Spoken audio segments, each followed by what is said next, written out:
నాగర్ కర్నూలు జిల్లా మల్లన్న దర్శనానికి వెళ్లిన రజక కులస్తులైన ఫ్యామిలీని ఆ ఊరి సర్పంచ్ ఇది తక్కువ కులం అని చెప్పి నువ్వు దర్శనానికి వెళ్ళడానికి వీల్లేదు అని అడ్డుకోగా అతను తమ దగ్గర ఉన్న చిన్న పాపని ఈ పాపను చూసేనా కనికరించండి అయ్యా సర్పంచ్ గారు అని వేడుకుంటే ఓ నువ్వు వద్దు నీ పాప వద్దని కాలుతో తనడం వల్ల ఆ పాప చనిపోయింది.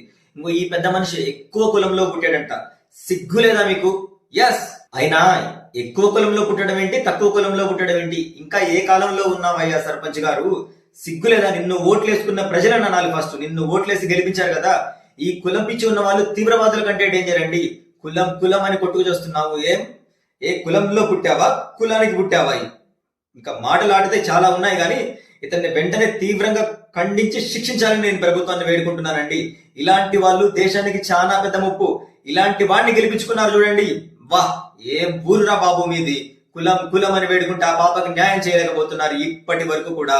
ఇంకా కొంతమంది వీడియోలు చూస్తున్నాను, సేవ్ పునర్విక 16 కోట్ల రూపాయల ఇంజెక్షన్ కోసం బాగా ఇన్ఫ్లుయెన్సర్స్ అందరు కూడా ఓతగా వీడియోలు చేస్తున్నారు. సరే, సంతోషమే, మంచిది, ఆ పాప బ్రతకాలి అని నేను మనస్ఫూర్తిగా కోరుకుంటున్నాను. కానీ ఇక్కడ చచ్చిపోయిన పాప పరిస్థితి ఏంటి?